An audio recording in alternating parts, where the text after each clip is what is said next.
Haleluya, haleluya, shalom blessed people. Kiranya berkat dan damai sejahtera Allah di dalam Tuhan Yesus Kristus menjadi bagian kita sepanjang hari ini. Jumpa lagi dengan saya Pendeta Theodorus dari Rumah Berkat House of Blessing. Tema kita hari ini adalah doa dan harapan bagi anak-anak kita. Firman Tuhan terambil dari Mazmur 144 ayat 12 sampai 15. Kita baca bersama yuk. Begini firman Tuhan. Semoga anak-anak lelaki kita seperti tanam-tanaman yang tumbuh menjadi besar pada waktu mudanya, dan anak-anak perempuan kita seperti tiang-tiang penjuru yang dipahat untuk bangunan istana. Semoga gudang-gudang kita penuh, mengeluarkan beraneka ragam barang.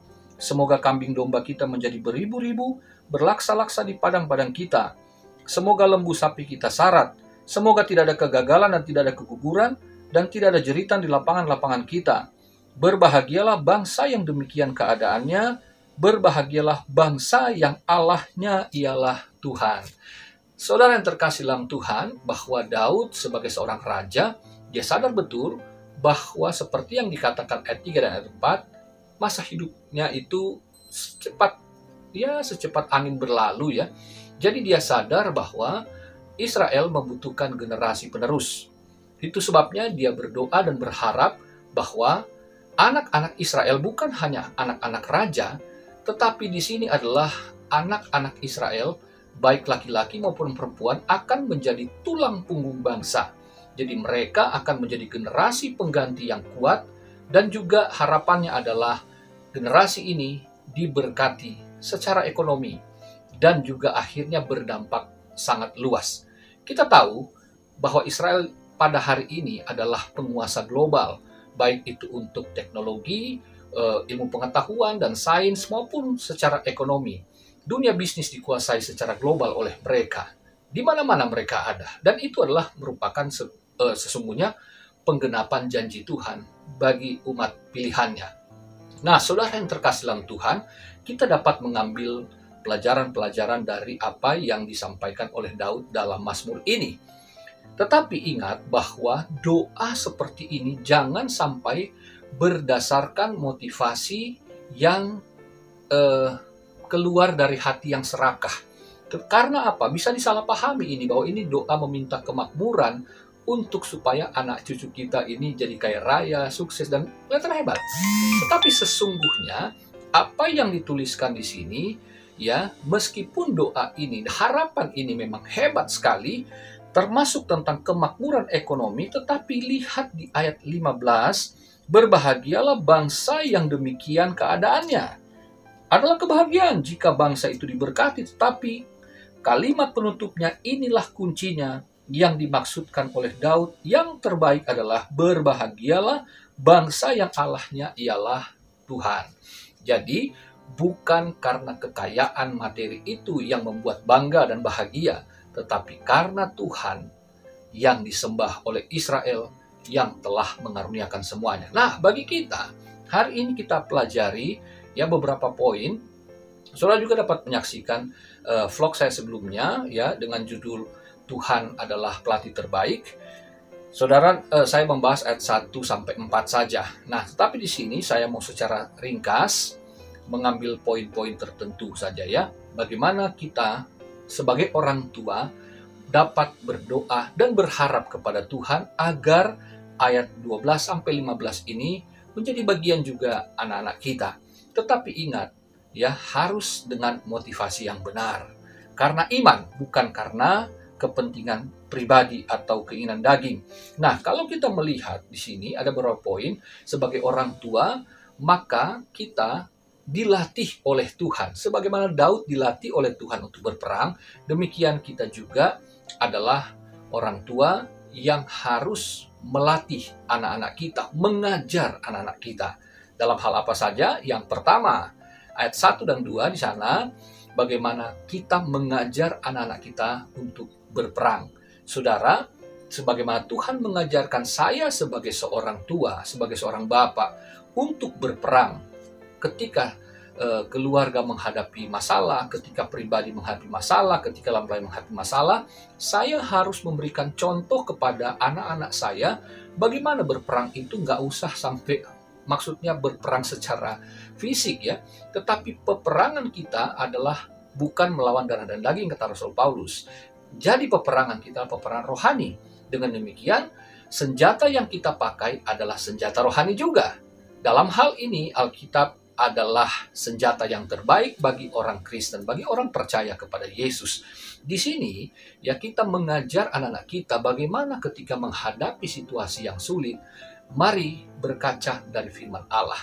Ajarkan mereka tentang kebenaran Allah, tentang siapa Yesus, tentang kasih karunia Allah, tentang moral yang diajarkan. Ketika dunia menawarkan hal-hal yang bertentangan dengan firman Allah, kita harus terang-terangan. Jangan masuk dalam zona abu-abu. Ya adalah ya, tidak adalah tidak. Hitam adalah hitam, putih adalah putih. Kita harus mengajarkan mana yang Tuhan izinkan, mana yang tidak diizinkan, mana yang dikehendaki, mana yang tidak dikehendaki, mana yang benar, mana yang salah, mana yang baik, mana yang jahat. Harus jelas bagi anak-anak kita. Sehingga ketika mereka menghadapi peperangan mereka, mereka tahu apa yang harus dilakukan. Jadi jangan sampai ayat Alkitab disalahpergunakan, tetapi mereka dapat menggunakan secara tepat sebagaimana Yesus mengajar ketika ia dicobai oleh iblis. Yesus menggunakan kebenaran firman Tuhan dengan tepat. Jadi dia bisa menang karena Alkitab yang mengajarkan kepada kita semua juga, pakailah firman Allah dari konteksnya. Nah, saudara, yang kedua di sini ayat 3 dan ayat 4, bagaimana kita mengajar anak-anak kita untuk rendah hati. Ya, jadi di sini Daud sedang mengatakan bahwa Tuhan yang berikan kemenangan, Tuhan yang menjadikan aku raja. Tetapi semuanya ini tidak berarti kalau bukan karena Tuhan, semua karena Tuhan. Jadi harus diajarkan pada anak-anak kita, kalau kamu pintar, kamu berprestasi, kamu hebat, kamu punya kelebihan-kelebihan, kamu punya talenta yang bagus, semua karena anugerah. Kamu harus rendah hati karena apa yang Tuhan berikan hanya untuk kemuliaan Dia. Kamu harus tetap tunduk kepada Tuhan dan jangan sombong di hadapan orang lain. Jadi harus ingat siapa kita di hadapan Tuhan. Kamu hanya menerima kasih karunia. Sebagaimana Bapamu adalah orang yang terima kemurahan Tuhan. Yang ketiga dari ayat 5 sampai ayat yang ke-8, poin yang ketiga ini adalah ajar anak-anak kita untuk bergantung sepenuhnya pada kuasa Tuhan. Ya, jadi bagaimana Daud ketika berperang, ia memohon Tuhan yang campur tangan, Tuhan yang berikan kemenangan. Demikian juga dengan saudara dan saya sebagai orang tua, ajar anak kita untuk bergantung sepenuhnya kepada Tuhan sebagai tokoh utama di dalam pertempuran ini yang akan memberikan kita kemenangan. Saudara, di dalam Ulangan pasal 6, kalau kita baca secara utuh, orang tua yang harus mengajar anak-anaknya. Memang Tuhan yang memberikan pengajaran kepada orang tua, tetapi orang tua harus mengajarkan tepat seperti yang Tuhan ajarkan, seperti yang saya sampaikan di poin yang pertama tadi. Ya, jadi anak kita dapat belajar bagaimana hidup mengandalkan Tuhan. Saya seringkali mengajar anak saya untuk duduk di hadapan Tuhan. Ketika mereka juga mengalami kesulitan, anak saya juga beberapa kali terlambat bayar uang sekolah, ya. Saya tahu dia pasti sedih ketika guru memberikan surat, tetapi saya mengajarkan kepadanya bahwa Bapakmu terbatas, tapi mari kita datang kepada Bapa di sorga yang mengasihimu tanpa batas dan dia punya pertolongan yang tepat bagimu. Saya ajarkan dulu, nak, ayo kita berdoa, andalkan Tuhan. Jadi sejak anak-anak tanamkan bahwa Ulangan pasal 6 itu mengajarkan, ajarkan kepada mereka supaya mereka tahu bahwa dia satu-satunya Tuhan yang menyelamatkan Israel, yang membebaskan Israel dari Mesir, yang memberikan kehidupan kepada orang tua Israel ini. Demikian kita mengajarkan kita orang berdosa, papa mamamu gak sempurna, kami punya kekurangan, tapi kami akan mengajar dari apa yang Tuhan ajarkan. Dan itu berarti kita orang tua juga harus introspeksi diri. Jangan selalu merasa benar. Ketika kita lihat kalau pengajaran kita salah, cara mendidik salah, segeralah berdamai dengan Tuhan, memohon pengampunan, dan juga berdamai dengan anak-anak kita. Gak usah kita gengsi, gak usah sombong. Mereka juga adalah anak-anak Tuhan yang berharga di mata Tuhan. Jadi saudaraku, Mari kita belajar untuk merendahkan di hadapan Tuhan, belajar mengandalkan Dia, dan ajarkan kepada anak kita hidup mengandalkan Tuhan. Lalu kemudian di ayat yang ke-9 sampai yang ke-11, bagaimana anak-anak Israel ini, termasuk anak-anak kita, ajarkan mereka untuk memuji Tuhan. Ada nyanyian baru. Nyanyian baru bukan berarti lagu yang diciptakan atau diubah secara baru, tetapi setiap hari kita mengajak anak kita, yuk kita bersyukur. Saya selalu mengajak doa anak saya, bersama dengan istri kami berdoa, dan kami mengucap syukur. Padahal seringkali dalam pujian penyembahan itu, dalam sukacita bersenandung, menyembah Tuhan, anak-anak nggak tahu kami sedang dalam kesulitan. Sebagai orang tua kami nggak punya uang, kami juga dalam kesusahan, bagaimana kami juga menghadapi tantangan dalam pelayanan, tetapi kami mengajar kepada mereka untuk selalu mengucap syukur, memuji Tuhan, bergirang karena Tuhan. Haleluya. Lalu yang terakhir, yang kelima, ayat pokok kita tadi, ayat 12-15, bagaimana kita mengajar anak-anak kita ini agar mereka ketika diberkati Tuhan, mereka berhasil di masa depan, mereka menjadi orang sukses. Ingat nak, keberhasilanmu karena anugerah Tuhan. Dan kalau anak kita diberkati secara finansial, secara ekonomi, ingat, semua karena Tuhan. Muliakanlah Tuhan dengan hartamu, dan ingatlah akan sesamamu.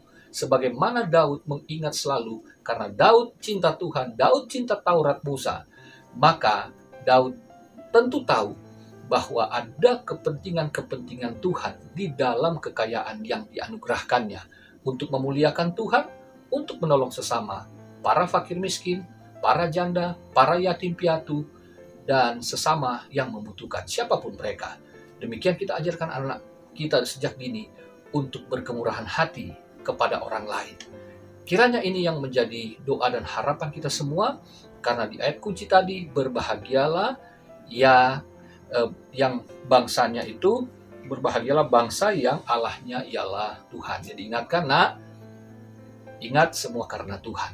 Jadi kamu harus menjadi orang yang berhasil, tapi kamu akan menjadi orang yang berbahagia karena kamu menyembah Tuhan. Kiranya ini menjadi berkat bagi kita semua, dapat dipahami. Sampai jumpa di lain kesempatan. Tuhan Yesus memberkati. Haleluya, bless people.